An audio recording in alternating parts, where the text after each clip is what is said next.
नमो वरहंतारं नमो सिद्धारं नमो वार्याणं नमो वज्रायाणं नमो लोहि सवसाहुरं शुद्धात्मानमनेकान्तं साधुमत्तं मंगलम् वन्दे सन्दस्य सिद्ध्यर्थं सन्दस्यार्थ प्रकाशकम् मंगलम भगवान वीरो मंगलम गौतम गणे मंगलम कुंद कुंदाद्यो जैन धर्मोष्ट मंगलम सर्वमंगल मांगल्यम सर्वकल्याणकारकम प्रधानम सर्वधर्माणां जैनम जयतु शासनम। नमः श्री वर्धमानाय निर्धूत कलिलात्मने सालोकानां त्रिलोकानां यद्विद्यादर्पणायते।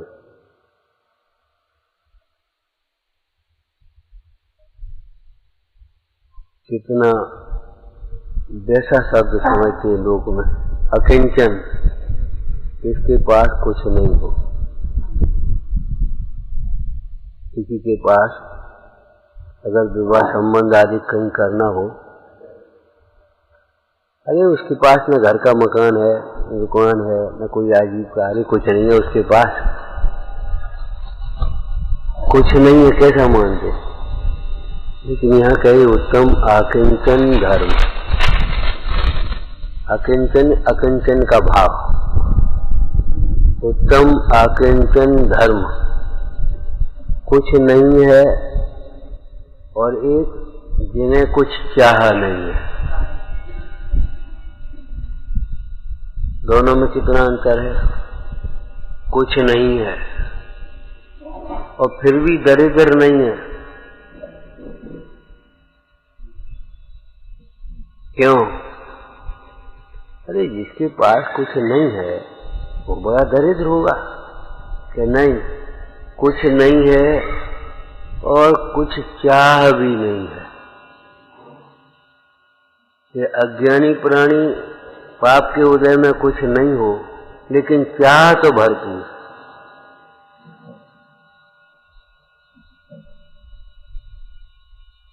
तो अब अकिंचन धर्म किसको कहेंगे? विचार करना। जिन कछु इच्छा जाके नहीं होई, गुरु स्तुति में देखा, गुरु समान दाता नहीं कोई, मेघ समान सबन पे बरसे, कछु इच्छा जाके नहीं होई।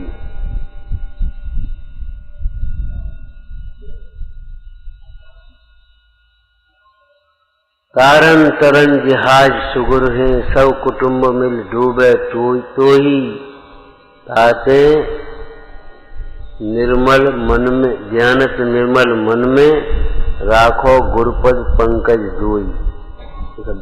सुंदर भजन है। तो अकिंचन का मतलब ये मत समझ लेना जिसके पास कुछ नहीं है, कुछ चाह नहीं है। और दूसरी बात, कुछ नहीं है, एक लौकिक में विचार करो, इसके पास कुछ कर्जा नहीं हो, जिसे कुछ किसी का देना लेना नहीं हो, कर्जा नहीं हो, बताओ क्या कहेंगे उसे?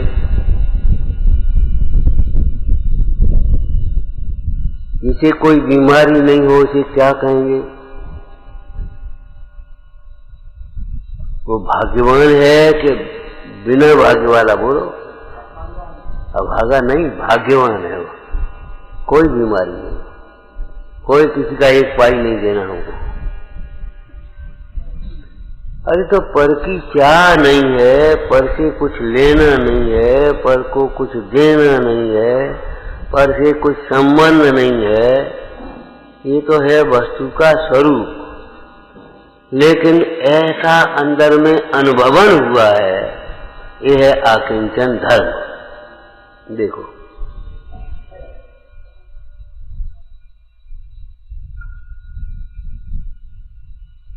अपने ज्ञान दर्शनमय स्वरूप के बिना, अपने ज्ञान दर्शन स्वरूप के अतिरिक्त अन्य किंचन मात्र भी मेरा नहीं है। मैं किसी अन्य द्रव्य का नहीं हूँ। ऐसे अनुभवन को आकिंचन धर्म कहते हैं। आत्मा अकिंचन है, स्वभाव से ही अकिंचन है। आत्मा को के पास पर का कुछ भी नहीं है और आत्मा को पर की कुछ जरूरत भी नहीं है, पर से कुछ भी संबंध भी नहीं है। ऐसा नहीं है आत्मा को अपने अस्तित्व के लिए किसी अन्य की जरूरत हो।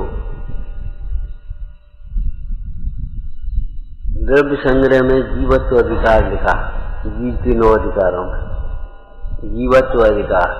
जीवत्व माने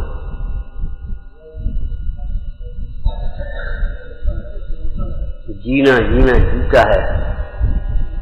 तो वहां क्या कहा?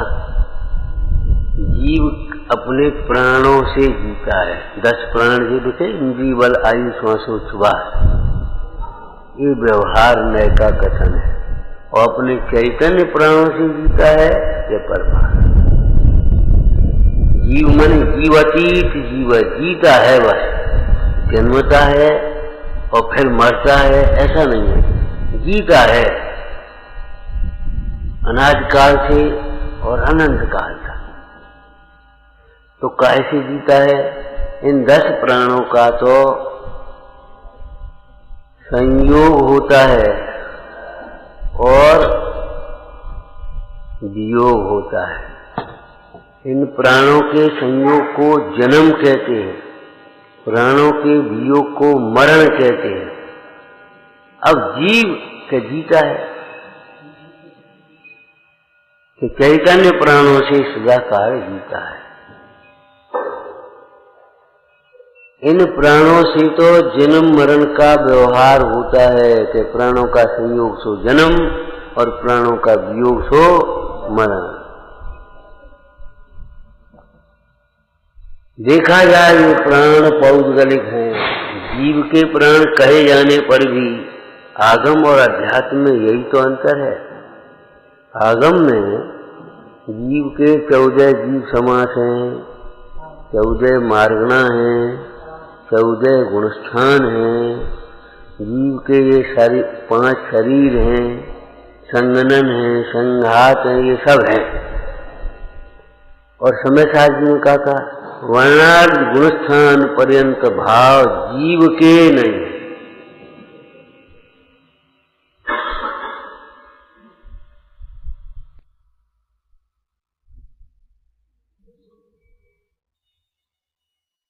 मग्गण गुण छाने 14 हवंत अशुद्धया बेड़या संसारी सवे शुद्धा शुद्ध नया।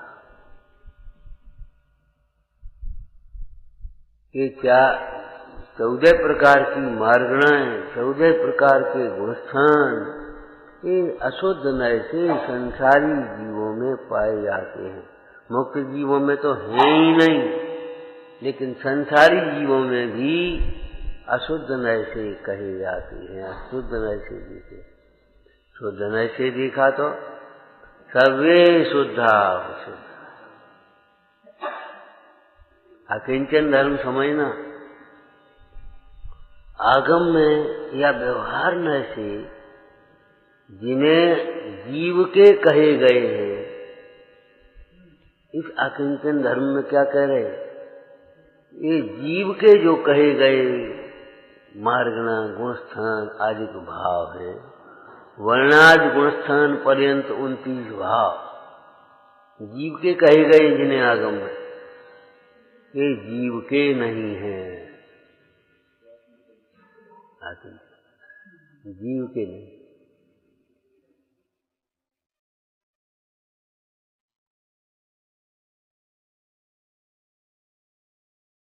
अकिंचन धर्म में एक शब्द आया ना, अभी क्या कहा? ये वस्तु स्वरूप है, जीव के नहीं है।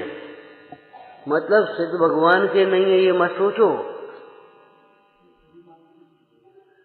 ये हमारे नहीं है और अभी भी नहीं है। मोह बस हमें अपने से लगते हैं, हमारे नहीं तो कौन के। लेकिन ये हमारे भी नहीं है और अभी नहीं है, ऐसा नहीं है। अभी की बात है मुख्य में, अभी नहीं है। अभी तो है, जब मुक्त होंगे तब नहीं होंगे कि नहीं, अभी ही नहीं है।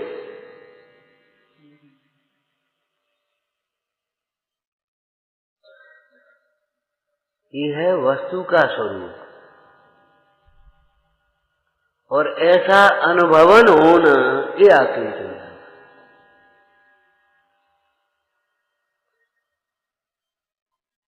हमारे नहीं है। ज्ञानादिक भाव के अतिरिक्त शेष सब भाव, वर्णादिक रागादिक भाव, ये हमारे नहीं हैं। ऐसी अनुभूति होना, ऐसी प्रतीति वर्तना, ये सम्यक दर्शन है, सम्यक ज्ञान है। और ऐसी अनुभूति और प्रतीति होने पर किसी के प्रति कोई ममत्व भाव नहीं रहना, ये उत्तम आकिंचन धर्म है।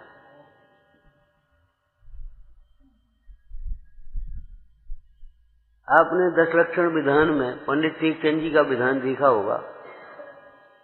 आकिंचन धर्म की पूजा में 12 भावनाओं का लिखा। ये 12 भावना कहाँ से आ गई थी? लोगों को बड़ा अटपटा लगता, पूजा में सब 12 भावना होने लगी। तो क्या दुर्भावना करोगे? क्या संयोगों की भावना करोगे? क्या करोगे? ये आकिंचन धर्म का और 12 भावनाओं का क्या संबंध है, ये बताओ। इन 12 भावनाओं को भाता हुआ जीव आकिंचन धर्म को प्राप्त होता है। कल त्याग धर्म की चर्चा थी और आज आकिंचन धर्म की क्या संबंध है? देखो, ये कपड़े उतारते जाओ, उतारते जाओ, उतारते जाओ, अंत में क्या नग्न रह गए कि नहीं रह गए? ऐसे ये शरीर उतारते जाओ, अलग करते जाओ, कर्म अलग करते रह गए अकेला। माने ये त्याग धर्म का फल है, ये समझ लो।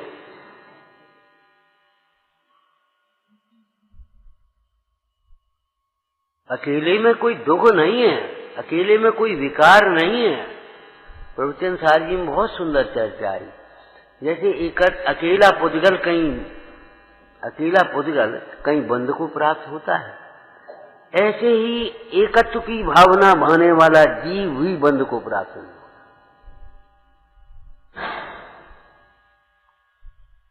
एक में अशुद्धि नहीं, एक में अशुद्धि नहीं होगी।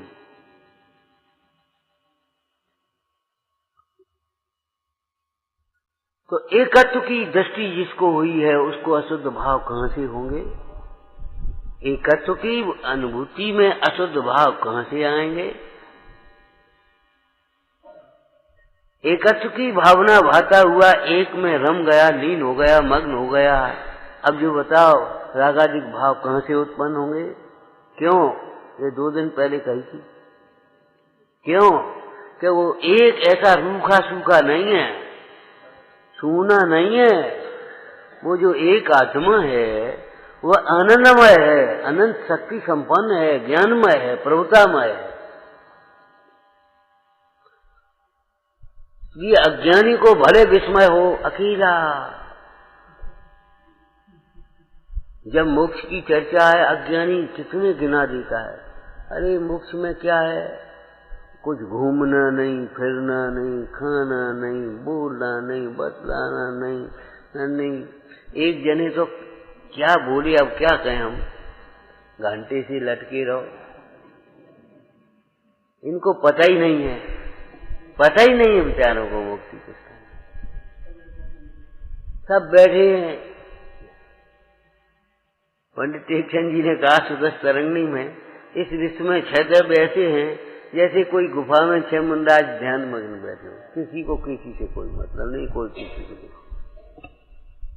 पुद्गल अपना परिणमन कर रहा है। और समय सार जी में बड़ी सुंदर चर्चा की। भले पुद्गल में ज्ञान नहीं है, लेकिन वो अपना परिणमन नहीं कर रहा है। परिणमन के लिए ज्ञान की जरूरत नहीं है। ये लग जाता है। अब धीरे धीरे धीरे धीरे धीरे पुराना हो रहा है, जीर्ण हो रहा है। इसको ज्ञान नहीं है जीर्ण किसको कहते हैं। ये रंग हो गया, धीरे धीरे धीरे धीरे मैला होना शुरू हो गया। मैला होता यार, अरे अब तो बहुत मैला हो गया। कब, कितने दिन में? आचार्य भगवंतों ने जन्म को ही मरण की शुरुआत कही है, जन्म को मरण का प्रारंभ कहा है। ये समझ में आया कि नहीं? क्या देखो, आयु कर्म होता है ना, तो जिस भाव में बनता है उस भाव में तो उदय में आ नहीं रहा। अगली आयु हुई, जब जन्म हुआ जाकर के, थोड़ी आयु कर्म की थैली खुल गई। एक एक समय कम उसका निकलना चालू। मरण, इसको अवीची मरण कहते हैं।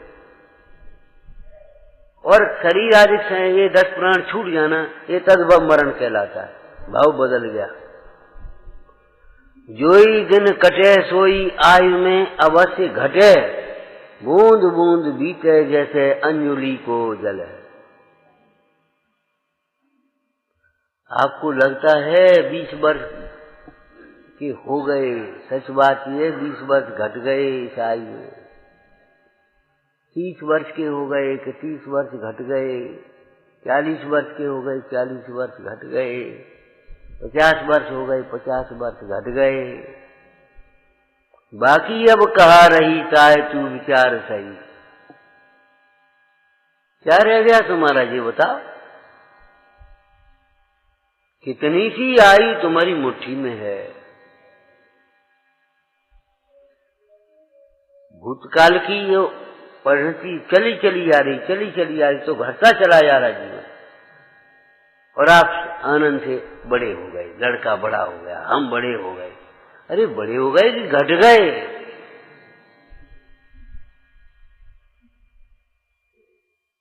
कभी लगता है आज का दिन और चला गया।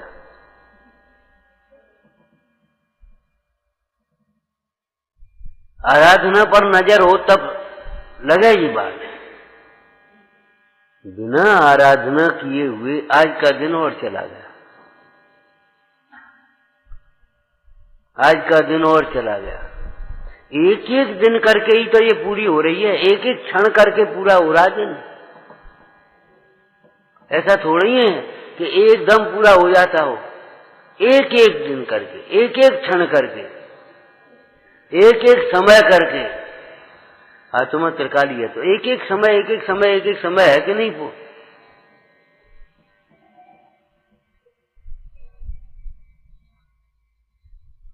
माने तो भी पर के साथ कोई संबंध नहीं है। सवेरे कहा था स्वामित्व तो मानता है लेकिन स्वामित्व तो होता नहीं है। कर्तव्य तो मानता है, कर्तव्य तो होता नहीं है, चलता नहीं है।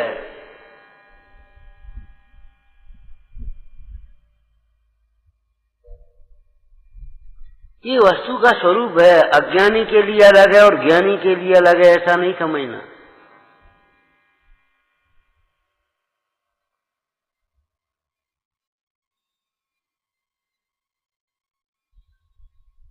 ऐसा अनुभवन नहीं है अज्ञानी जीव को। जिसे ऐसा अनुभवन है उसे है ज्ञान, ज्ञानी कहेंगे। और जिसे अनुभवन नहीं है वो अज्ञानी है। और इन व्याख्या, इन धर्मों की व्याख्या में एक विशेषता और लिखी है। यद्यपि इन धर्मों की अकिंचन मुख्य रूप से मुनिराज को कहते हैं। अकिंचन मुख्य रूप से मुनिराज को कहेंगे, लेकिन गृहस्थ भी अकिंचन। किस अपेक्षा से? कि मुनिराज के किंचित मात्र भी परिग्रह नहीं है, तिल तो समात परिग्रह नहीं, ठीक है ना। और गृहस्थ को परिग्रह में रुचि ही नहीं है। ज्ञानी हो, 6 खंड का वैभव हो, 6 खंड का साम्राज्य हो, लेकिन रुचि नहीं।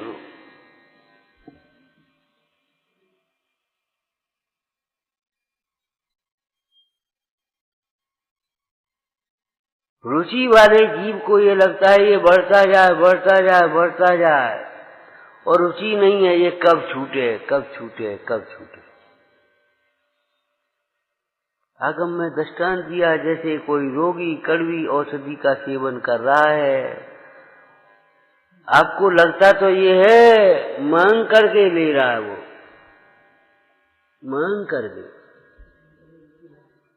मीठी चीज देने पर भी नहीं ले रहा और कड़वी औषधि मांग करके ले रहा है। वो हमारा चूर्ण देना, वो हमारी दवाई देना, वो हमारा काढ़ा देना, माने कड़ुआ है और मांग करके ले रहा, और मीठा हमें नहीं खाना। मिल रही है तो भी निषिद्ध हो। लेकिन अंतर की भावना को पढ़ो, कब ये रोग छूटे और कड़वी औषधि न पीना पड़े।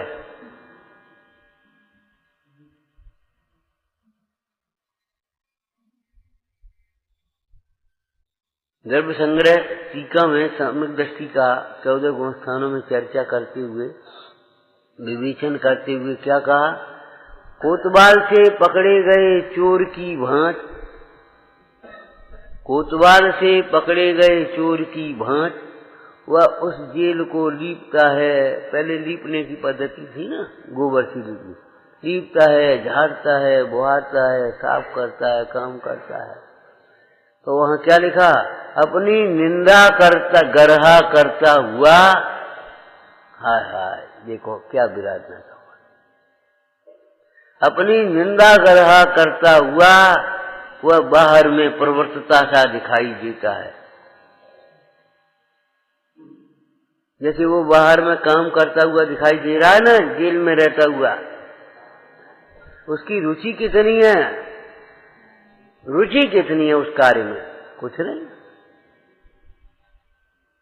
आप फंसा हूं करना है, कर्म उदय को कारण पाए, रागाधिक हो है दुखदाय, ये मेरे औपाधिक भाव, इनके बिन से मैं से बुराय, कहाँ उपाधि पड़ी लग गई।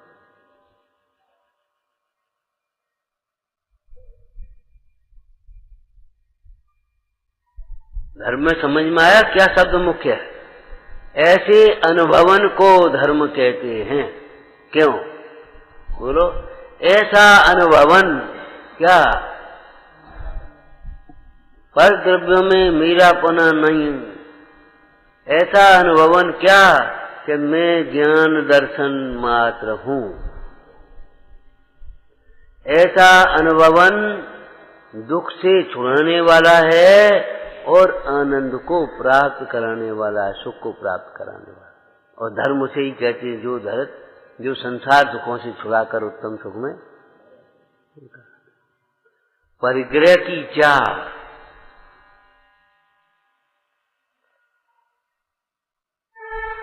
जीव को दुखी करती है,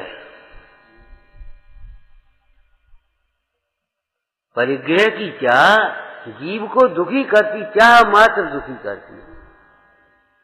परिग्रह का न होना और न होना, बाहर परिग्रह का, बाह्य परिग्रह का होना, न होना, कम होना, अधिक होना, ये सब उदय के आश्रित है। पुण्य का उदय है नहीं चाहने पर भी हो रहा, और पाप का उदय चाहने पर भी नहीं हो रहा। बाह्य पर यहाँ लिखा कि बाह्य परिग्रह से तो रहे तो दरिद्र पशु आदि सब देखे जाते हैं, उनके पास कुछ नहीं है। लेकिन अंतरंग परिग्रह जिन्हें नहीं है, मुख्य रूप से परिग्रह का लक्षण क्या? हमें सार्वजनिक परिग्रह किसको कहा? अनिच्छक कहा, अपरिग्रही। इच्छा को परिग्रह कहा। इच्छा को परिग्रह कहा। परिग्रह नहीं होने पर भी परिग्रह की इच्छा है तो वह परिग्रही ही है। और परिग्रह होने पर भी इसका मतलब ये हुआ कि अगर परिग्रह की इच्छा नहीं है और निवृत्ति की भावना है, ये कब छूटे? तो अनंतानुबंधी परिग्रह कदापि नहीं हो सकता।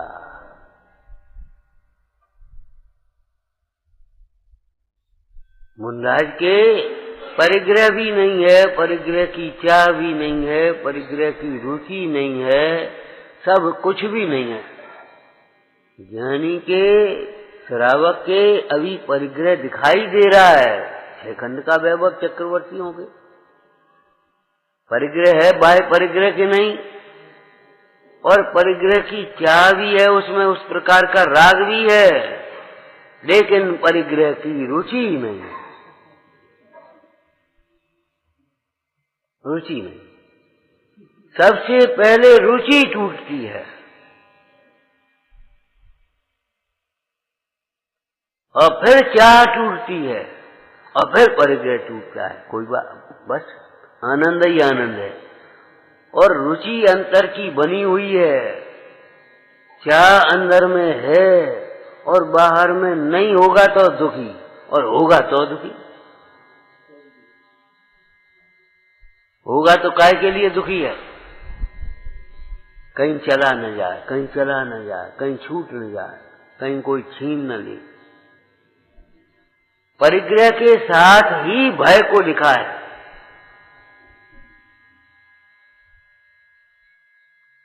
परिग्रह के साथ ही भय। आपके पास धन वैभव है कुछ और जा रहे हैं, ज्यादा भय, और धन वैभव नहीं, अकेले चले जा रहे, तो अभी भय है कि नहीं? कोई मार न दे, कोई बांध न दे, कोई पकड़ न ले, लेकिन बांधेगा, मारेगा, पकड़ेगा तो किसको?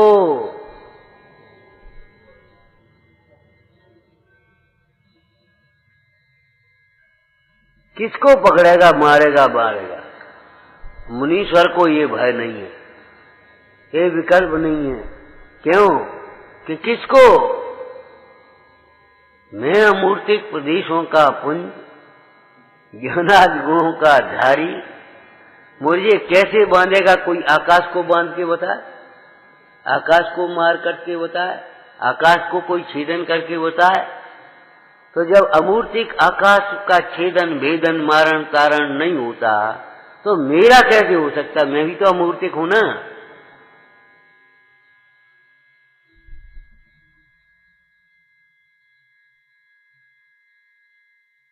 धर्म किसको कहा? ऐसा अनुभवन, ऐसा अनुभवन।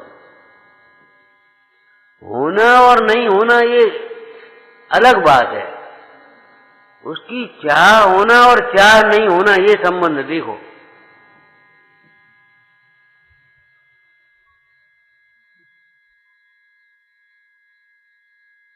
इस अनुभव को ही तो धर्म कहा है, अनुभव को ही तो मोक्ष मार्ग कहा है। समयसार नाटक में अनुभव की कैसी महिमा लिखी। अनुभव चिंता मणि रतन, अनुभव है रसकूप, अनुभव मार्ग मोक्ष का, अनुभव मोक्ष स्वरूप।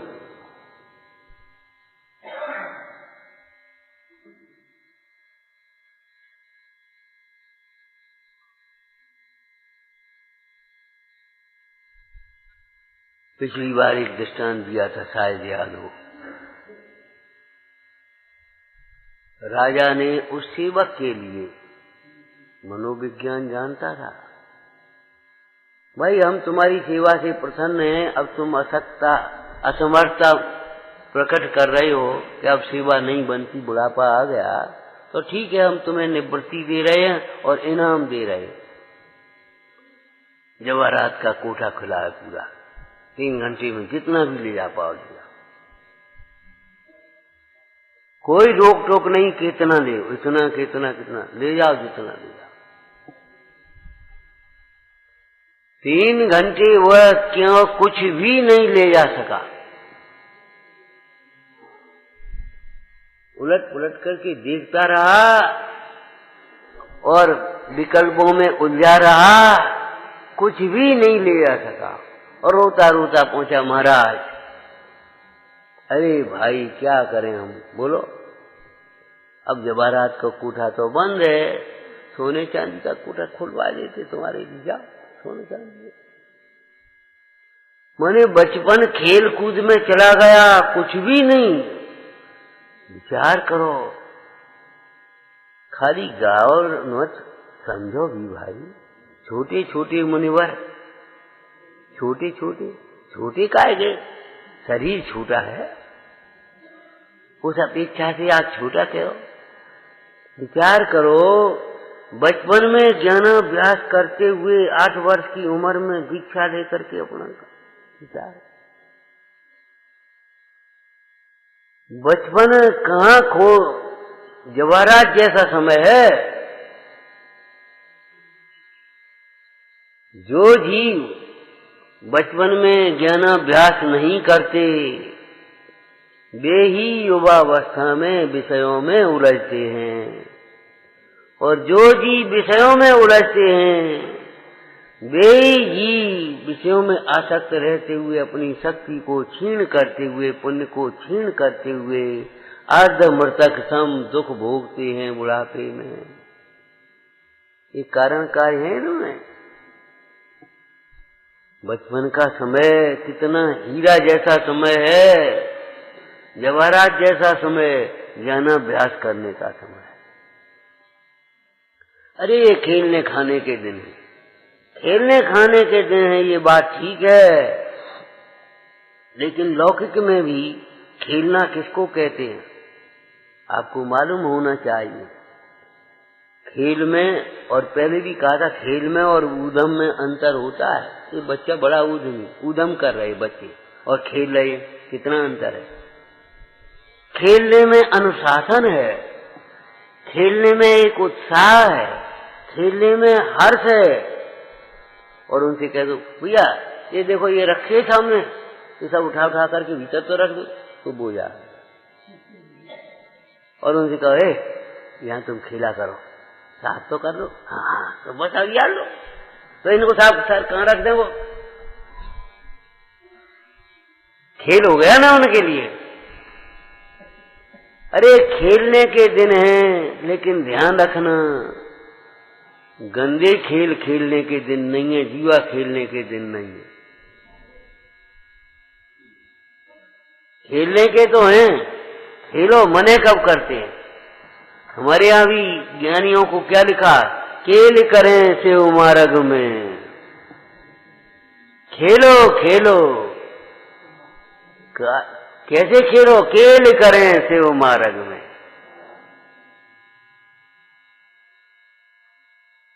देव की परिभाषा क्रीड़ थी, क्रीड़ा करते हैं कहाँ, अपने स्वरूप में।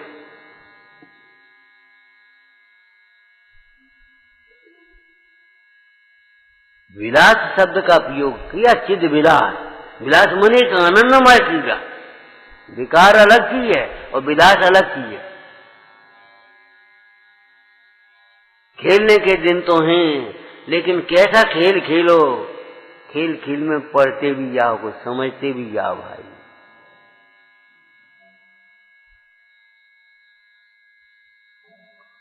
भूत के लक्षण पालने में होते हैं, मालूम है आपको। एक चंद्रगुप्त नाम का राजा हुआ, भद्रभाव स्वामी के साथ दीक्षा ग्रहण की। अब आपको याद आ गया होगा, जब वह बालक था चाणक्य उधर से निकल रहा था, उसने देखा कुछ बच्चे खेल रहे, तो खड़ा हो गया, देखने लगा। वह चंद्रगुप्त जो बालक था ना, वो राजा का पाठ कर रहा था, ऊपर बैठ गया। महाराज पधार रहे हैं, सब खड़े हो गए, बैठ गए, जो कुछ हुआ। हाँ भाई, अपनी अपनी राजसभा लग गई और वो समाधान होने लगे, इसको ये, इसको ये, इसको। अब वो चाणक्य देख रहा है कि राजा ये बड़ा प्रतिभाशाली बालक है।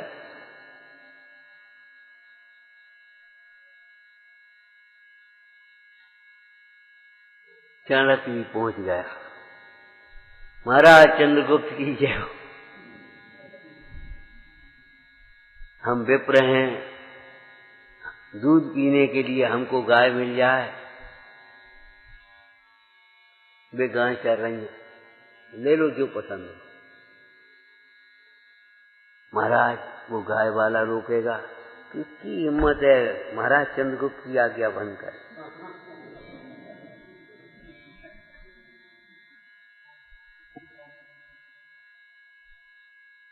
खेलो खेल खेलने के लिए मना कब कर रहे?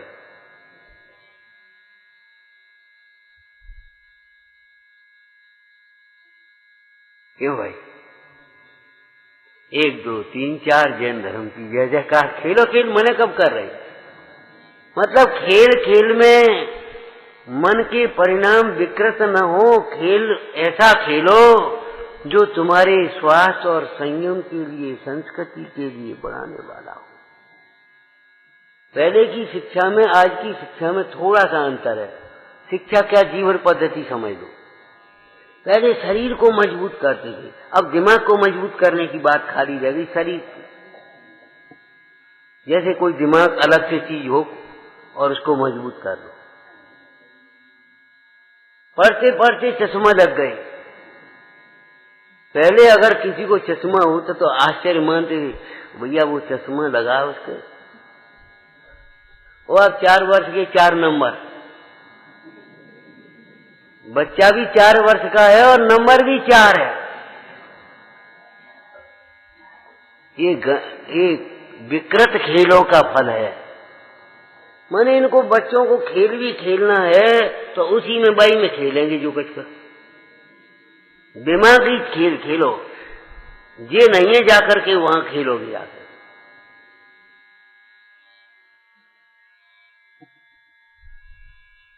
जैसे एक वो शारीरिक खेल है, एक ये मानसिक खेल है, ऐसे ही हम ये कह रहे हैं एक ये लौकिक खेल है, एक ये अलौकिक खेल है।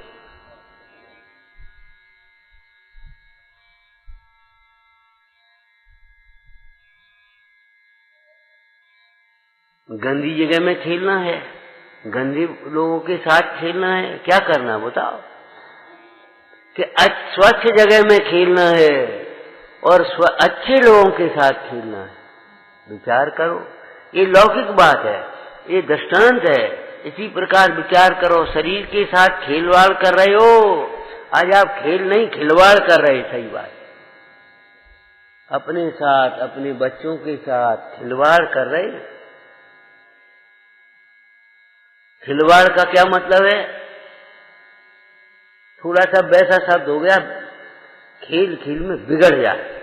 खिलवाड़, खिल बिगाड़ समझो। जबकि खेल भरी एक ऐसी चीज थी स्वास्थ्य की ओर मजबूत बनाने वाली, ऐसे ये खेल ऐसा है, खेल करें शिव मारा। खेलने के दिन है ऐसा मत कहो, यही सीखने के भी दिन है, समझने के भी यही दिन है। ये नींव है पूरे जीवन की। अगर यहाँ विपरीत संस्कार पड़ गए पूरा जीवन चला जाएगा। अगर यहाँ कुपोषण रह गया तो पूरे जीवन कुपोषण के शिकार रहेंगे।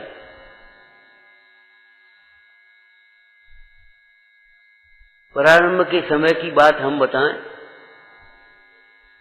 जब घर घर भोजन करने चले जाते थे तो मन में नया जोश मन में आया तो छोड़ दिया। आज ये नहीं खाना, आज ये नहीं खाना, आज ये नहीं करना, ये नहीं करना। तो एक बार बोले एक वयोवृद्ध, देखो भैया छोड़ने की मने नहीं है, अभी तुम्हारी उम्र कम है और छोड़ देते हो तो मालूम कुछ नहीं पड़ता। 40 वर्ष के बाद फिर वो शक्ति होगी, फिर पता पड़ेगा कमजोरी, और खाने चाहोगे तो खबेगा नहीं, पचेगा नहीं, दोनों ओर से आफत होगी। अभी का कुपोषण और फिर बाद में पूरे जीवन परेशान करेगा। वो कुछ नहीं कुछ नहीं कुछ नहीं, अभी तो कुछ नहीं लग रहा तुम्हें, और बाद में फिर विचार किया, बात तो ठीक है। अरे मुनीश्वर भी बाह्य तपों को अपनी शक्ति अनुसार करते, शक्ति को छिपाते भी नहीं है और शक्ति से अधिक मान कसा के वसीभूत में शक्ति नहीं है तो भी कर रहे हैं, ऐसा भी नहीं करते। और यहाँ आत्मा की शक्ति की बात नहीं है, ये बाह्य शक्ति की बात है, दर्भशेष काल भाव।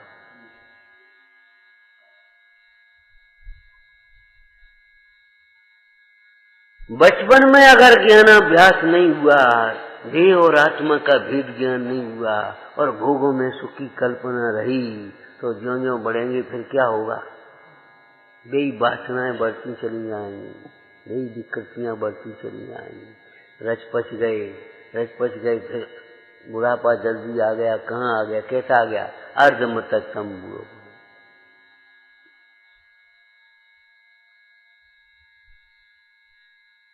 जो दृष्टांत दिए हैं वो इसलिए दिए हैं कि बचपन का समय वैसे ही न चला जाए। अब आपका चला गया तो रोने की जरूरत नहीं है, गई सो गई, अब राख रही को।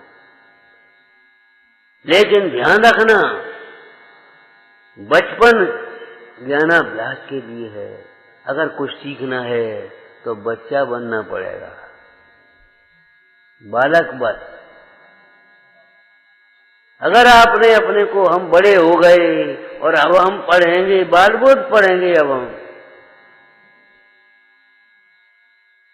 हम ऐसे बैठेंगे, ऐसे पढ़ेंगे, ऐसे करेंगे, अगर तुमने ये दिमाग में भर गई तो नहीं कर पाओगे।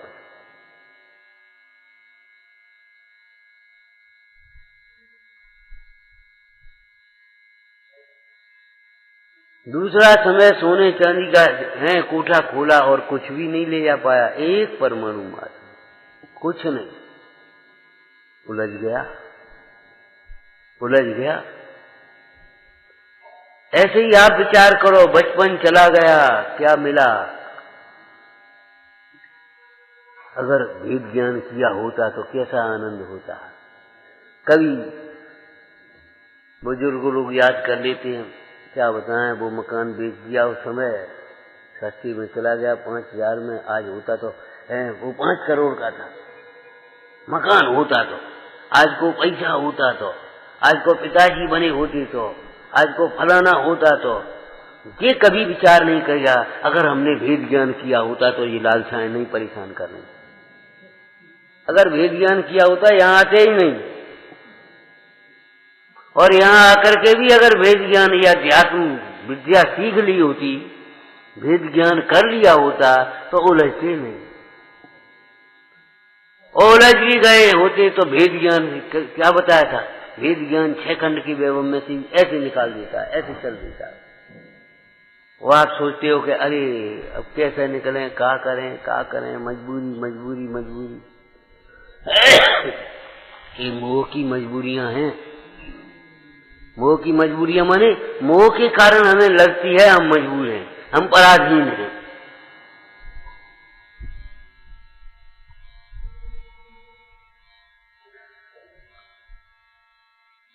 बचपन ज्ञानाभ्यास के लिए, जवानी संयम के लिए, और फिर बुढ़ापा आनंद के लिए, समाधि के लिए आनंद से रहो। अब क्या करना,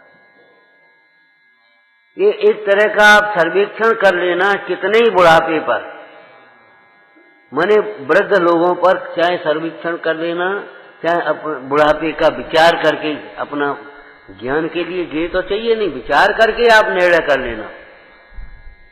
अज्ञानी का बुढ़ापा उपाधिमय होता है, क्लेशमय होता है, बोझा होता है। ज्ञानी का बुढ़ापा समाधिमय, शांतिमय है।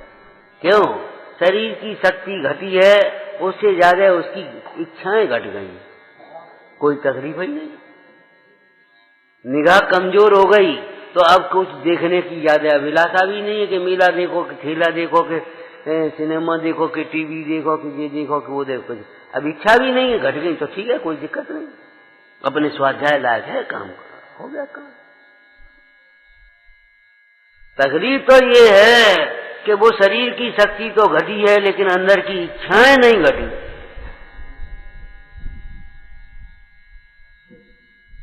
विचार करो, बच्चे दिन भर खेलते हैं, युवा वर्ग के लोग दिन भर मेहनत करते हैं, और वे अपने खाते पीते हैं, बचता है।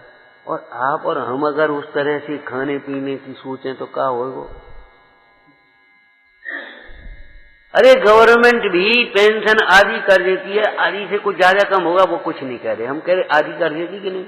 इसका मतलब ये इच्छाएं आदि कर दो, आप जिम्मेदारी खत्म हो गई। आप सीधा संकेत है, इतने में आपके लिए, आपकी गुजर करने के लिए पर्याप्त है, आप किसी को मांगने की जरूरत नहीं है, इच्छाएं आदि कर।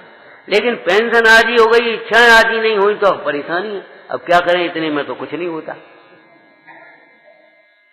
दिक्कत कहाँ है? ये बाह्य परिग्रह और अंतरंग परिग्रह, बाहर घटेगा, अंतर का नहीं घटेगा तो दुख होगा, और अंतर का घटा है और बाहर का घटेगा तो दुख नहीं होगा। अब हम उसी तरह से खाना पीना चाहें, उसी तरह से दौड़ना चाहें, उसी तरह से करना चाहें, तो ये इच्छाएं हमें दुखी करेंगे और कुछ नहीं करेंगे। अब शांति से बैठो, अपना स्वाध्याय करो, जो कुछ है थोड़ा बहुत कर लो।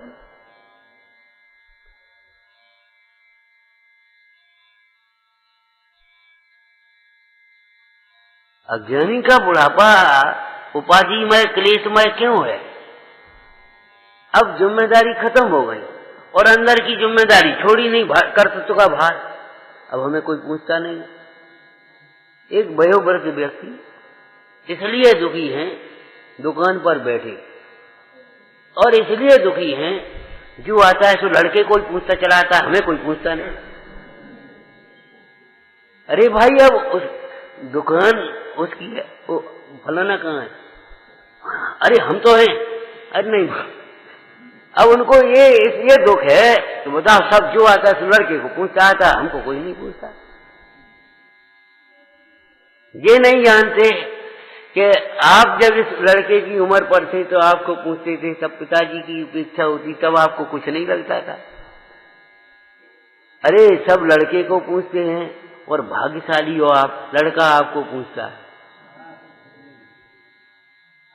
भाग्यशाली हो कि नहीं है लौकिक दृष्टि, लेकिन नहीं, भाग्यशाली आप हैं तब होंगे जब आप जिनवानी को पूछेंगे ये काम करने योग्य है कि नहीं। जैसे लड़का पूछता, पिताजी ये काम कर लें,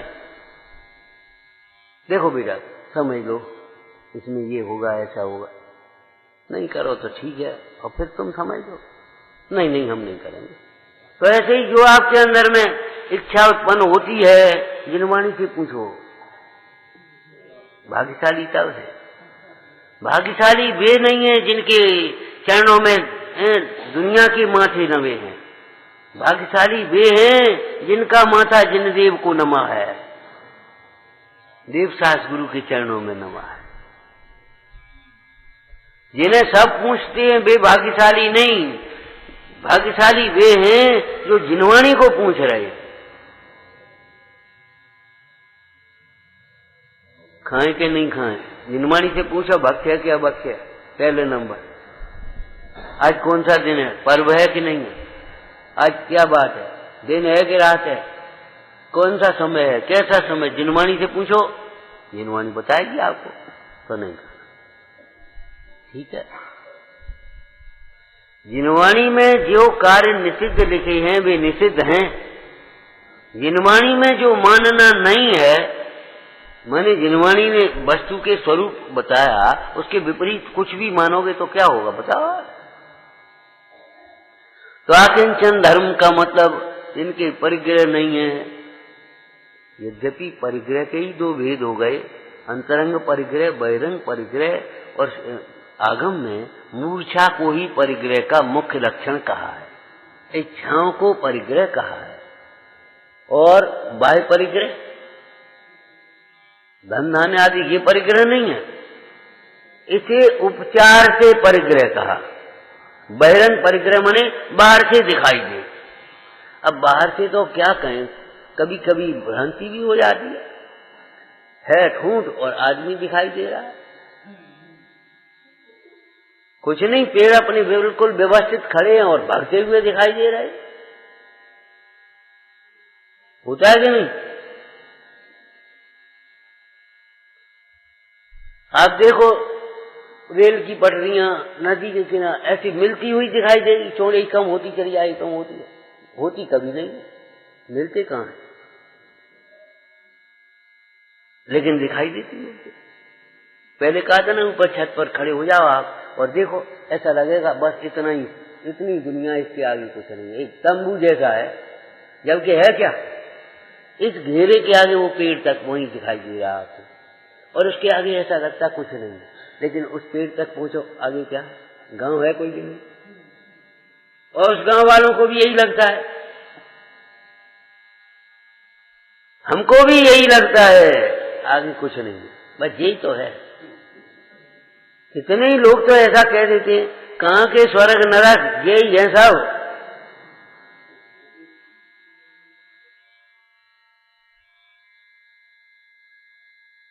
केवल प्रत्यक्ष को ही जो मानता है, परोक्ष को नहीं मानता है, वो नास्तिक है।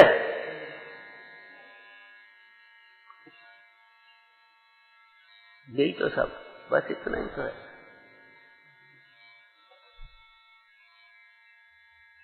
तो बहिरंग परिग्रह को उपचार से परिग्रह कहा है। क्यों? वह मूर्छा से ही ग्रहण किया जाता है और मूर्छा को ही उत्पन्न करता है। ये बाह्य परिग्रह, मूर्छा से परिग्रह के परिग्रह से मूर्छा।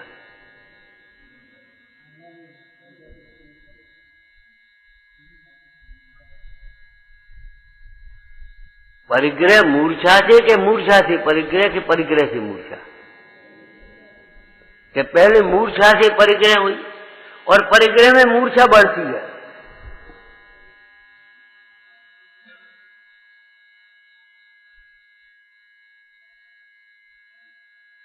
सुख की कल्पना से ग्रहण करता है और दुखी होकर के उसे अपने अनुसार परिणमाना चाहता, रखना चाहता, हटाना चाहता, बढ़ाना चाहता, अपनी कल्पना के अनुसार।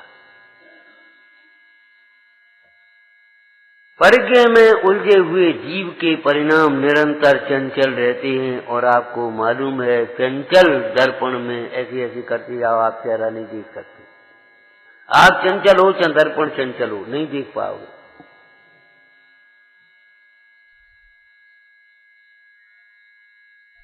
हमें कभी भूतकाल को याद कर करके दुखी मत होना। हमेशा ये सोचना, अगर वेद ज्ञान किया होता तो ये सब समस्याएं नहीं होती। कोई बात नहीं। अब आप प्राग भाव को फिर लगाओ। पहले धर्म नहीं किया है तो आज कर सकते हैं। ऐसा नहीं है पहले नहीं किया तो अब नहीं कर सकते। प्राग भाव है कि नहीं है? और आज भी कोई मजबूरी है तो आगे कर सकते हैं। लोग कहते पंचम काल में मुक्त तो होता नहीं, तो क्या करो? फिर संकलित परिणाम करो, पाप में प्रवृत्त होगे क्या? मुक्त तो होता नहीं। अरे अभी नहीं होता तो आगे होगा, घबराने की बात नहीं, आगे होगा। लेकिन तुम जब मोक्ष मार्ग के लिए प्रारंभ ही नहीं करोगे, तत्वाभ्यास ही नहीं करोगे, स्वानुभव नहीं करोगे, तो न अभी होगा और न आगे होगा।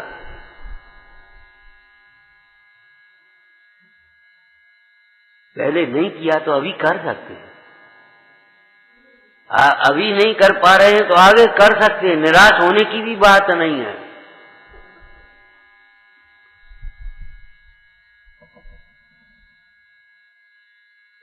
आगम में क्या कहा? जो नहीं कर पा रहे, जो धर्माचरण नहीं करते, उसकी भी श्रद्धा करो। हिंदी के संस्कृत प्राकृत क्या बोलोगे? जम सक्कई तम की रही तो कीजिए सत्य प्रमाण। एक ही बात है, कुछ भी बोलो, कीजिए सत्य प्रमाण। और सत्य बिना, अरे श्रद्धा तो करो।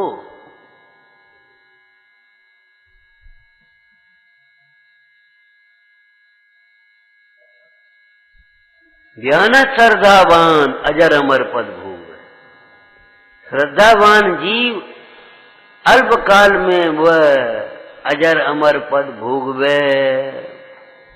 श्रद्धा तो करो। संगनन नहीं है, शक्ति नहीं है, कोई और बात नहीं। अरे श्रद्धा करने में इन सबकी बात जरूरत नहीं है। देह और आत्मा को साफ कैसे अलग करें? क्या आत्मघात कर लें? अरे आत्मघात करने की बात नहीं है। देह और आत्मा जब तक देह है तो है, रहेगी, अब कोई बात नहीं। लेकिन क्या करें साहब कि देह और आत्मा का भेद ज्ञान तो करो। देह को भिन्न तो मानो, पर को पर तो समझो।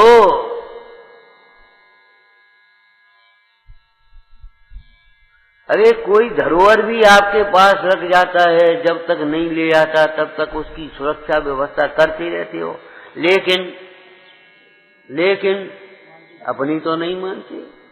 ऐसे ठीक है, जब तक देह है तब तक आहार पानी चर्या जो कुछ है तो हो रही है, योग्य अयोग्य नहीं, लेकिन उसे अपना तो मत मानो।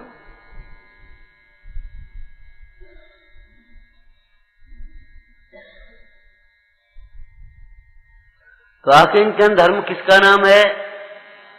एक शब्द में बोलो, अनुभवन। क्या अनुभवन? कि मैं ज्ञान दर्शन मात्र हूं, इसकी अतिरिक्त अन्य कुछ भी मैं नहीं हूं। ये देह का संबंध मेरा स्वरूप नहीं है। मेरा स्वभाव तो सुख से परिपूर्ण है। देखो, जैसे कोई बालक हो, स्वच्छ स्फटिक के नीचे अगर लाल का कागज लगा दिया, दांत बिल्कुल के लगा दिया जाए, तो वो लाल लाल पूरा दिखाई देगा। तो बालक क्या मानता है? वो स्फटिक नहीं, वो ऐसा चाहिए मणि लाल है। लेकिन जो पारखी है वो जानता है ये लालिमा जो झलक रही है वह मणि का स्वभाव नहीं, मणि तो अभी भी इससे न्यारी है। देह तो भिन्न है ही भैया।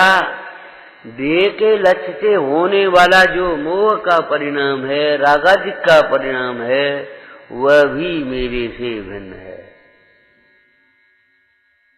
कैसी सुंदर चर्चाएं पढ़ो। आपने से सोच लिया समय सार बहुत कठिन है। अरे ये प्राइमरी की किताब है, ये समझो, आप घबराओ मत।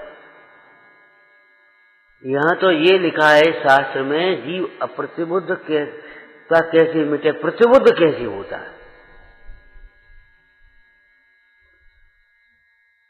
शुक्ल ध्यान कैसे होता है ये नहीं लिखा है। ये यहाँ लिखा है जीव अप्रतिबुद्ध कब तक रहता है और प्रतिबुद्ध कैसे होता है। ये जीव ज्ञानी कैसे होता है, और तुम जो चाहते हो सो ही लिखा है। ये जीव आश्रमों से निवृत्त कैसे होता है, दुखों से निवृत्त छूटता कैसे। तुम दुखों से ही तो छूटना चाहते हो, तो तुम्हारे मन की बात लिखी है। इसमें दुखों से छूटने का प्रारंभिक उपाय लिखा, बिल्कुल पहला उपाय। प्रथम सुत ज्ञान के अवलंबन से ज्ञान स्वभावी आत्मा का निश्चय कर। उसके बाद फिर क्या करें? क्या फिर हमसे पूछते हो क्या करें? तो साहब मंदिर कहाँ है? जिन मंदिर। आप नए गांव में पूछे जिन मंदिर कहाँ है? बोले देखो वो शिखर दिखाई दे रही है, और देखो ये बाइयां डब्बी लेकर के जा रही है, और देखो ये पूजा करने वाली ये भाई साहब जा रहे पुजारी पूजा करने। तो साहब आप क्या करें? ये कोई प्रश्न है? ये तो ठीक है, वो शिखर है, शिखर मंदिर पर होती तो मंदिर है तो शिखर, वो शिखर है तो मंदिर होगी, ठीक है, बिल्कुल ठीक है आप। और ये साहब बाइयां जा रही हैं, बच्चे भी देखो छोटे छोटे जा रहे हैं, और ये पुजारी जा रहे हैं, तो आप क्या करें? कि तुम पूछ क्या कर रहे बता? का भूगोल का ज्ञान करने के लिए पूछ रहे कि देव दर्शन करने के लिए पूछ रहे?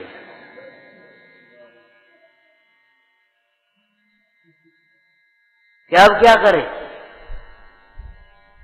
चले जाओ नहीं तो पीछे पीछे चले जाओ शिखर को देखते देखते।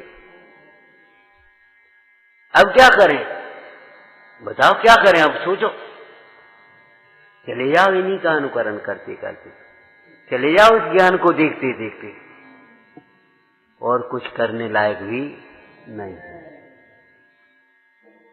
लेकिन मन परिग्रह में उलझा है। अरे मन की बात तो चलो बाद की है, दृष्टि उलझी है, मान्यताएं विपरीत हैं। हम कितनी बार कहते हैं ये विकृति ज्यादा नहीं है, मन की सोच ज्यादा विकृत हो गई। कितने लोगों ने तो ये सोच बना ली अब कुछ नहीं हो सकता, निराशावादी, अब कुछ नहीं हो सकता, बुझा उन्हीं का बहुमत है।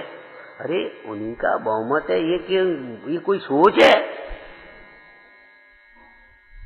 कैसी बातें कहते हो? जब तुम्हें बहुमत दिखाई दे तब ये बात याद रखना, ज्ञानियों का बहुमत कभी नहीं होता, बहुमत अज्ञानियों का ही रहेगा। सोच लेना। बोलो। अरे एक जमी कंद के टुकड़े में तो इतने जीवन जितने सिद्ध हो गए उसके अनंत गुणे, अब तुम कहाँ लो बहुमत करोगे तुम अपना?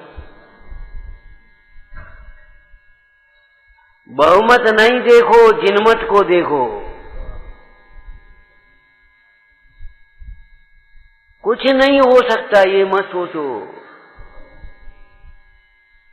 अकेला चना क्या कर बाहर फोड़ेगा क्या?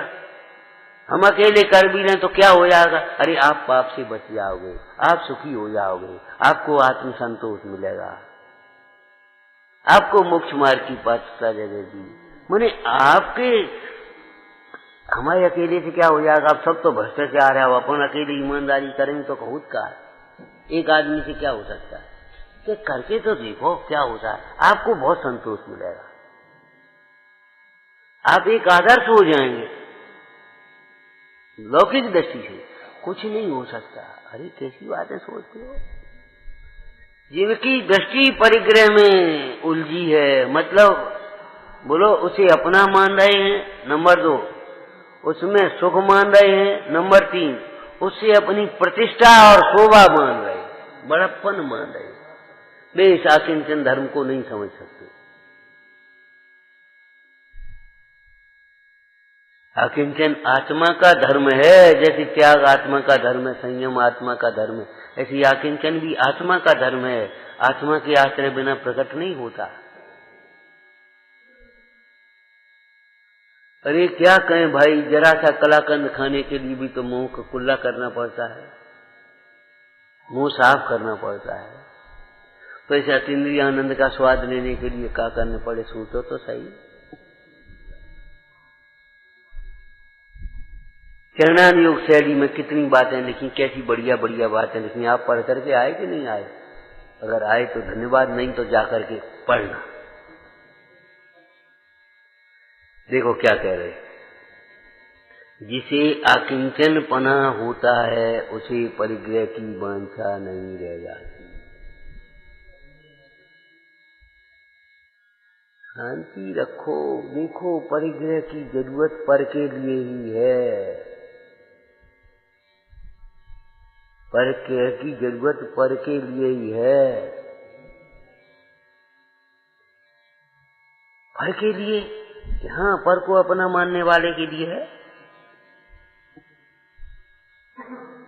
तो भैया कहीं सोनू ले लो, जीवर जीवर बनवा लो, कहा करने पड़ी कौन के लिए? अरे लड़का हो, उसके विवाह की कोई आशा हो तो सोच जाए, अब कौन के लिए?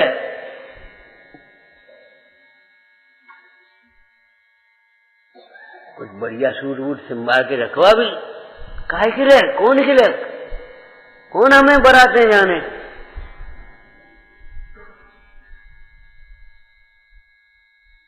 कोई बढ़िया सा हलवाई देख करके रखो, कोई लड़का देख करके रखो, कौन के लिए? एक परिग्रह में अपनत्व बना अनेक परिग्रह की चाह उत्पन्न करती है। अब आप देखो, शरीर के लिए कपड़ा, और शरीर के लिए कपड़ा नहीं, शरीर को सजाने के लिए कपड़ा, सुंदर दिखने के लिए कपड़े।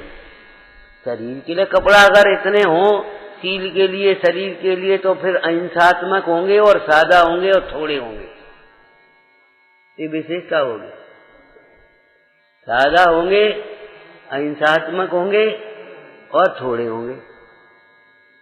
लेकिन शरीर के लिए कपड़ा न होकर के हम कपड़ों के लिए क्या है भीतर न, सुंदर सा दिखने की, बड़ा सा दिखने की, तो फिर कपड़े कैसे होंगे कि चाय जैसे होंगे, चाय जितने होंगे। ये चाय जैसे और चाय जितने कपड़े आसक्ति के प्रतीक हैं। लेकिन जो भी है, एक भी हो, 2 हो, 10 हो, उससे कोई मतलब नहीं, तो शरीर के लिए ही तो कपड़े होंगे। अब विचार करो, जो देह से भिन्न अपने आत्म स्वरूप का आराधक है, भावना वाला जीव है, वो क्या सोचेगा, ये कपड़े कब छूटे? बोलो आप क्या होगा उसका बाद? क्या लिखा है? जिसको अकिंचन धर्म माने इन देहादिक से भिन्न पर भावों से भिन्न आत्मा का अनुभवन हुआ, उसके परिग्रह की चाह नहीं रहती।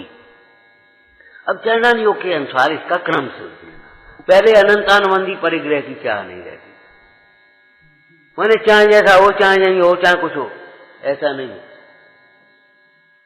तो भैया ये तो बहुत चमड़ा है, नहीं पहनना। रेशम एक साड़ी बनने में, एक कुर्ता बनने में से बहुत एक्सपेंसिव हो, नहीं पहनना।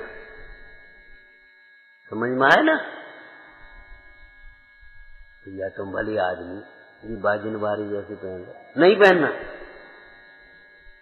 समझ गए कि नहीं? पीछे लिखा मार्गव धर्म में, उद्धत वस्त्र, उद्धतता के वस्त्र अभिमान के वशीभूत होकर के नहीं पहने। वस्त्र जब तक नहीं छूटे तब तक भी कितना कम होता। परिग्रह की चाह नहीं होती ज्ञानी को।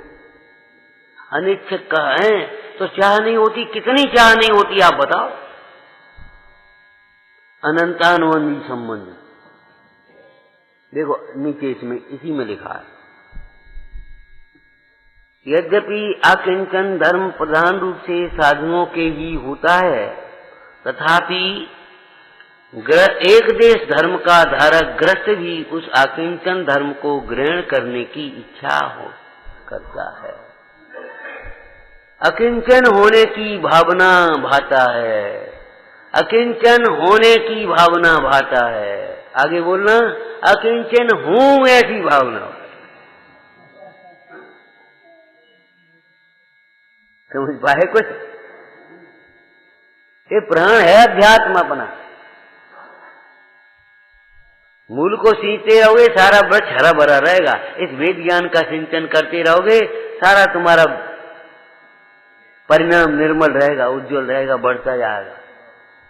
और अगर ऐसे छोड़ा तो बस अहंकार आए बिना नहीं रहेगा। संतुष्टि बहुत लगे, हम बहुत कर रहे हैं, इतना तो कर रहे और क्या करें, इतना तो कर रहे। एक देश धर्म का धारक ग्रस्त भी उस अकिंचन धर्म को ग्रहण करने की इच्छा रखता है, जो ग्रहाचार में, अब उसकी तो इच्छा है। अब उसकी जब इच्छा है तो जिसको दुकान बंद करनी है अपनी, वो नया नया माल ला करके शोरूम बना करके बनाएगा। कहे भैया माल वाल नहीं ला रहे सीजन, अब वो बंद करनी है। अब ये सोचे इसको भी निकाल दें, अब थोड़ा चल आए तो उसका मेल मिलाने के लिए खत्म करना है इसको। तो जिसको अकिंचन धर्म की भावना होती है बोलो, तो ग्रहाचार में भी मंदरागी होकर अति विरक्त होता है। क्या कहा? मंदरागी है, अति विरक्त है। अब मंदरागी में किधर क्यों चला जाएगा बोलो? अरे मंदराग में ये प्रशस्त राग प्रधान हो जाएगा, अप्रशस्त गौण हो जाएगा। मंदरागी होकर अति विरक्त होता है। बड़ी सुंदर शब्द है, देखना। प्रामाणिक परिग्रह रखता है। कहां से आओ, ऐसा नहीं, प्रामाणिक परिग्रह रखता है। और प्रमाण भी, प्रामाणिक का दो अर्थ हो गए। एक तो प्रामाणिक माने अप्रमाण रूप नहीं, और एक अप्रमाणिक सीमा। सीमा तो रखो, कुछ न कुछ सीमा तो करो भाई, बाउंड्री तो बनाओ, कहीं से बनाओ। अब बाउंड्री नहीं, असीम चले चले आ रहे, ये कोई बात है? गाय की सुरक्षा के लिए गाय को बांध करके रखते हैं, ये बात अलग है कि आप श्रावक हैं और श्रावक को अगर पशुपालन करना पड़े मजबूरी में तो वो बांधता तो है, लेकिन ऐसे बांधेगा जिसको उसको ज्यादा कष्ट न हो। कष्ट करके नहीं बांधेगा, छोटी नहीं बांधेगा। ऐसा नहीं है कि वो भग नहीं पाए छोड़ करके कोई उपद्रव हो जाए, तो ऐसे नहीं बांधता। तो उस गृहस्थ ने या किसान ने उस गाय को बांधा सुरक्षा के लिए। एक 2 हाथ 4 हाथ 5 हाथ रस्सी से बांध दिया। अब वो उठती है, खड़ी होती है आराम से। रस्सी उसको उठने, ऐसा नहीं है उठने नहीं देती, उठती है, खड़ी होती है, घूम लेती है, फिर बैठ जाती है, लेकिन एक घेरे में। और बिना बंधी रहे तो भगी तो कहां तक भगेगी, कोई पता पड़ेगी? कहां ढूंढोगे? ऐसे अगर प्रतिज्ञा का बंधन, नियम का बंधन, परिग्रह आदि का परिमाण नहीं होगा तो कहां तक तुम्हारी इच्छाएं भगेंगी? पकड़ नहीं पाओगे। इसलिए परिग्रह का परिमाण सीमित और प्रमाणित, उसको भी बड़ी सुंदर शब्द है, देखो हम खुद पढ़ते उसको। आगामी वांछा रहित है, बड़ी सुंदर ऐसी चर्चा लिखी परिग्रह परिमाण में। ज्ञानी गृहस्थ ने, श्रावक ने जितने परिग्रह का प्रमाण किया है उसमें भी दो बातें हैं। एक तो इतना परिग्रह भी हम अन्याय से नहीं करेंगे, इतना परिग्रह भी हम गलत रीति से नहीं करेंगे, लड़ाई झगड़े से नहीं लेंगे इसके लिए भी। दूसरी बात यह है, इतना परिग्रह अगर बीच में चला जाए तो वह ये प्रतिमाधारी के लिए परिग्रह परिमाण प्रतिमा भी है। परिग्रह त्याग प्रतिमा कह देते हैं उसको। कौन सी? हाँ, वो प्रतिमा है। वहां तो ऐसा लिखा, इतना राग घट गया है, अगर वो थोड़ा सा परिग्रह उसने अपने 2 बर्तन और 4 अपना थोड़ा सा रखा था, अगर वो ले जाए तो खुशी मना रहा, चलो ठीक है अब नहीं, खत्म हो, हमारा राग नहीं छूट रहा तो जाने भैया अच्छे छुड़ाएगा। माने फिर वह उसके लिए संक्लेश नहीं करता और आगे बढ़ जाता उस परिग्रह। गृहस्थी में कुछ नहीं होता ये मत सोचो, सम्यक दर्शन बिना कुछ नहीं होता ये सोचना। हमने आपको कहा था छोटा परिवार सुख का आधार मत समझना, संस्कारित परिवार सुख का आधार होगा। तत्व ज्ञान के संस्कार होंगे, 20 आदमी संग में रह लोगे, आपसे प्रेम से रह लोगे, एक दूसरे का मान सम्मान बनाए रखते, सेवा शुश्रूषा करते हुए आराम से रह लोगे। और नहीं तो 2 नहीं रह पाओगे, 2 नहीं रह पाए रहे। आज देख लो, कर लो सर्वेक्षण, 2 नहीं रह पाए। प्रमाणिक परिग्रह रखता है, आगामी वांछा रहित है। और कितना सुंदर शब्द है, अन्याय का धन परिग्रह कभी ग्रहण नहीं करता। अल्प परिग्रह में अति संतोषी होकर रहता है, परिग्रह को दुख का देने वाला अत्यंत अस्थिर जानता है, उसके भी आकिंचन भावना होती है।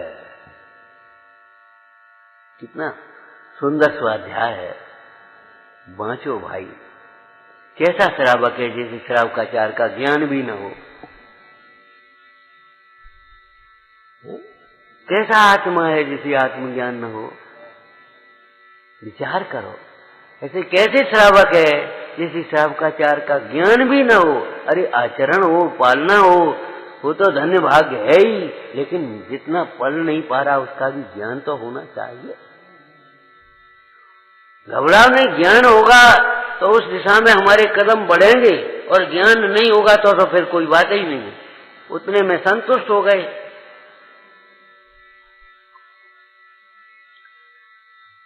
जिसके आकिंचनपना होता है, देखो कितने लाभ लिखे, उसे परिग्रह में वांछा नहीं रह जाती, आत्म ध्यान में लीनता होती, उसका मन लग जाता है। और परिग्रह में जो उलझा है वो बैठता है माला फेरने, तो नेक देर को मन नहीं लगता, इधर उधर जाता है। देहाद में तथा बाह्य वेश में अपनापना नहीं रह जाता, अपना स्वरूप जो रत्नत्व है उसी में प्रवृत्ति होती है। इंद्रियों के विषयों में दौड़ता मन रुक जाता है, देह से स्नेह छूट जाता है। संसारिक देवों का सुख, हेमेंद्र चक्रवर्ती का सुख भी दुख दिखता है, उसकी वांछा कैसे होगी। वह परिग्रह रत्न स्वर्ण राज ऐश्वर्य स्त्री पुत्र आदि को उसी प्रकार छोड़ देता है जिस प्रकार ममता रहित होकर जीर्ण तिन को छोड़ने में विचार भी नहीं करना पड़ता। देखो कितनी, और आप पढ़ते भी हो, इत्यादिक संपत्ति बहु तेरी जीर्ण तृण बत त्यागी, नीति विचार नियोगी सुत को राज दियो बड़ भागी। भूदर राशि उसकी प्रशंसा कर रहे हैं। धन यह समझ सुबुद्धि जगोतम, धन यह धीरज धारी, ऐसी संपत्ति पाई जिनने। ये नहीं लिखा, ये नहीं लिखा, ऐसी संपत्ति छोड़ बचे बन, तिन पद धोक हमारी। जिया के प्रण को छोड़ने में विचार नहीं कर पड़ता, उसी प्रकार ये अकिंचन धर्म परम वीतरागपना है, जिनका संसार का किनारा नजदीक आ गया, उनको ये अकिंचन धर्म होता है। बोलो विधान की पूजा में क्या लिखा है? ये अकिंचन धर्म हाथी के भार के समान है। हाथी का भार एक खरगोश का बच्चा कैसे उठाए? विषयी रागी नाम ले तो मुरझावे। ये भैया फिर क्या करेंगे, फिर कहाँ रहेंगे, फिर को पूछेगो। उनको ये लग रहा है ये पूछ हमारे पैसा के कारण, हमारे कारण से होती, तो चाबी लगा के ही पूजा करके आएंगे, फिर को पूछेगो। ऐसे शब्द लिखे हैं एकदम चोट करने वाले उस मुंह पर। विषय भिकारी धर्म न पावे, विषय भिकारी धर्म न पावे। ये परिग्रह की चाह जीव को भिकारी बना रही है। विषय भिकारी धर्म न पावे, वीतराग ने धर्म निभा। आकिंचन हाथी का भारा, विषयी नाम ले तो मुरझावे। तो उसको लगता है मर गए, अब क्या करें, ये कुछ छुड़ाएंगे? अरे कुछ नहीं छुड़ाएंगे, तेरा दुख छुड़ाएंगे। श्री गुरुओं से डरना नहीं, ये छुड़ाएंगे, लेकिन क्या छुड़ाएंगे? अच्छा कोई ये कहेगा भैया पूजा छोड़ दो, स्वाध्याय छोड़ दो, बोलो यही तो कहेंगे। ये अभक्ष्य भक्षण छोड़ दो, ये अनीति छोड़ दो, ये अन्याय छोड़ दो, ये दुर्विकल्प छोड़ दो।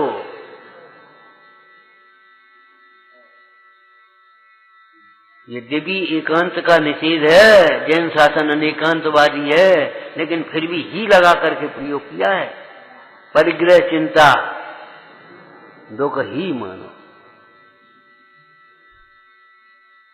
कैसे, मतलब कितनी पीड़ा से ये लिखे होंगे। भले न समता सुख कभी नर, बिना मुनि मुद्रा धरे। धन नग्न पर तन नग्न था, सुर असुर पायन परे। घर माहि तृष्णा जो घटावे, रुचि नहीं संसार सो। रुचि समय के सार सो। जिसकी रुचि यहाँ लग गई, अब वहाँ कैसे रहे?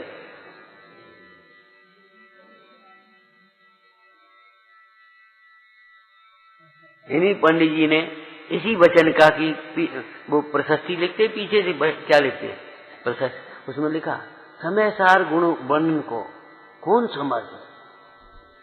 समय सार के गुणों को, महिमा को, इसकी एक तरह के चमत्कार को, प्रभाव को वर्णन करने में कौन समझ है?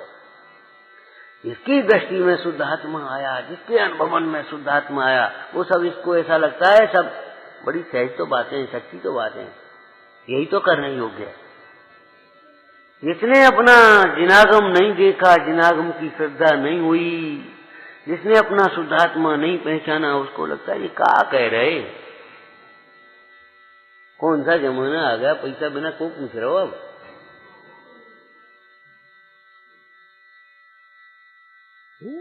ये कितनी विसंगति है हमारे जीवन की, धर्म की नहीं, जीवन की। कि पूजा करेंगे या परिग्रही निर्ग्रंथों की, और सम्मान करेंगे। कितनी हमारी जीवन की विसंगति है। सम्मान करना माने उनको बड़ा मानना, उनको अच्छा मानना, और आ जाओ आ जाओ आ जाओ आ जाओ भैया, अरे आ जाओ।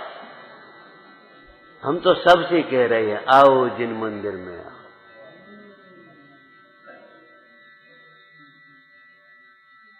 आओ जिन मंदिर में आओ, ये नहीं अकेले, चाहे कहीं कोई बैठा हो, आओ आओ जिन मंदिर में आओ, श्री जिनवर के दर्शन पाओ, जिन शासन की महिमा गाओ। आया आया रे प्रसंग आनंद का, और आनंद में बस मगन मत हो जाइयो खाली कि बहुत अच्छा आज के आनंद की जय, इतने में रुकना मत।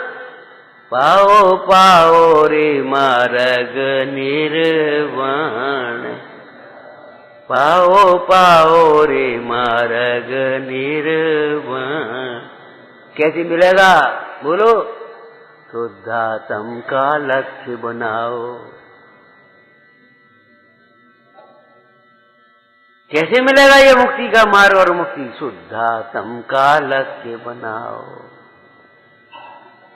निर्मल भेद ज्ञान प्रगटाओ, जग विषयों से चेत हटाओ। पाओ पाओ रे मार्ग आया आया रे प्रसंग आनंद। देखो भाई, सीमित समय में असीमित बात कैसे कही जाए, अनंत महिमा है। हम एक बात कह रहे हैं भैया, स्वाध्याय, और खूब स्वाध्याय करो। हमने क्या पढ़ा बताओ, अपनी ओर से क्या पढ़ लिया और क्या कठिन पढ़ा? आपको कठिन क्यों लगता है, हम ये पूछ रहे हैं। कठिन नहीं है विषय कसाय के कार्य कठिन है। पुण्य के उदय के बिना एक छदाम नहीं कमा पाओगे, और रटते रटते पढ़ाई करते करते खूब मेहनत करना, और अगर उदय विपरीत हुआ, उसी समय बीमार हो गए, दिमाग ऐसा हो गया, कुछ का कुछ हो जाएगा, आप कुछ नहीं कर पाओगे। जगत के कार्य कठिन है, ये कार्य कभी कठिन नहीं है। स्वाध्याय को कठिन मान करके मत छोड़ो, जो शास्त्रों प्रविष्टा के माध्यम से प्रवेश करो। प्रविष्टा के माध्यम, छोटी छोटी पुस्तकों के माध्यम से शास्त्रों तक पहुंचो, और शास्त्रों के माध्यम से अपने तक पहुंचो। ओम नमः।